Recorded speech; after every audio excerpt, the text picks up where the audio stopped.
Lucknow public college of professional studies का पत्रकारिता एवं जनसंचार विभाग प्रस्तुत करता है उपलब्धियों के 75 साल, जिसमें हम आज़ाद भारत की उपलब्धियों के बारे में बात कर रहे हैं। आज का विषय है श्वेत क्रांति यानी कि व्हाइट रेवोल्यूशन, जिसे अपनी आवाज़ दी है बीजीएमसी द्वितीय वर्ष की छात्रा प्रगति पांडे ने और इसका संपादन किया है दिव्या सिंह ने। भारत में श्वेत क्रांति की शुरुआत 13 जनवरी सन 1970 में डॉक्टर वर्गीस कुरियन द्वारा किया गया। उन्होंने दूध की कमी से जूझते देश को दुनिया का सबसे ज्यादा दूध उत्पादन करने वाला देश बनाने में अपनी अहम भूमिका निभाई। इस ऑपरेशन की पहल राष्ट्रीय डेयरी विकास बोर्ड NDDB द्वारा किया गया। मक्खन बनाने वाली एक निजी कंपनी पॉल्सन द्वारा किसानों का शोषण किए जाने के कारण कंपनी के खिलाफ किसानों ने विद्रोह कर दिया। इससे उन्होंने दूध की आपूर्ति पर वापस नियंत्रण पा लिया। फिर एक सहकारी संस्था बनाई गई जिसका मुख्यालय आणंद को बनाया गया। इसी संस्था ने 1950 में अपने खुद के ब्रांड आनंद मिल्क यूनियन लिमिटेड अमूल की शुरुआत की। अमूल की सफलता की कहानी वर्गीस ने लिखी, जिन्हें बाद में श्वेत क्रांति का जनक कहा गया।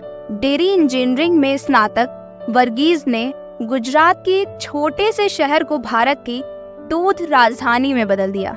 कुरियन इस जिले से जुड़कर काम करने को किस्मत में पहले से लिखा हुआ अनोखा काम कहते थे। उन्होंने ऐसी व्यवस्थाओं की शुरुआत की जिनसे उत्पादक खुद के विकास में सीधे शामिल हो सके और ग्राहकों से सीधे जुड़ सके। कुरियन ने भारतीय ग्रामीण विकास की नई सिरे से कल्पना की। यह काम उन्होंने अकेले नहीं किया, इसमें उन्हें त्रिभुवन दास किशी भाई पटेल की मदद मिली। किसान कार्यकर्ता त्रिभुवन दास अमूल के संस्थापक चेयरमैन थे, जिन्होंने कुरियन को नौकरी दी थी। कुरियन के साथ हरिचंद मेघा दलाया भी थे, जो पेशे से इंजीनियर थे। दोनों ने मिलकर भैंस के बचे हुए दूध से बच्चों के लिए ड्राई मिल्क और बेबी फूड बनाने की तकनीक विकसित की। दलाया ने संसाधनों का पूरा इस्तेमाल कर भारतीय डेयरी उत्पादन के लिए एक नया आयाम खोल दिया।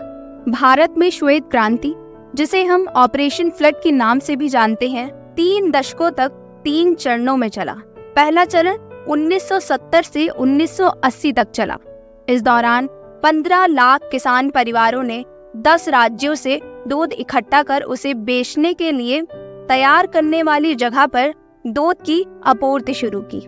दूसरे चरण में 1981 से 1985 के बीच 83,000 गाँव के 82.5 लाख दूध उत्पादक इस ऑपरेशन से जुड़ गए। इसके बाद 1919 के दशक के मध्य तक चले आखिरी चरण में आंदोलन से जुड़ने वाले किसान परिवारों की संख्या 1 करोड़ तक पहुंच गई। इस आंदोलन में महिला किसानों की बड़ी भूमिका रही। करीब 17 लाख महिलाएं ऑपरेशन फ्लड का हिस्सा रही। बताया जाता है करीब 7.5 करोड़ भारतीय महिलाएं डेयरी से जुड़े काम करती हैं।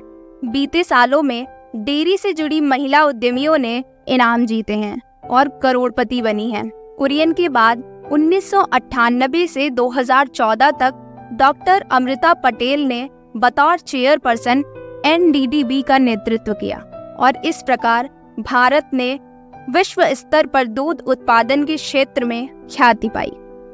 धन्यवाद। तो इसी तरह भारतवर्ष की उपलब्धियों की गौरवशाली 75 वर्षों की कहानियां, किस्से और जानकारी सुनने के लिए बने रहिए द कम्युनिकेटर के साथ। जय हिंद, जय भारत।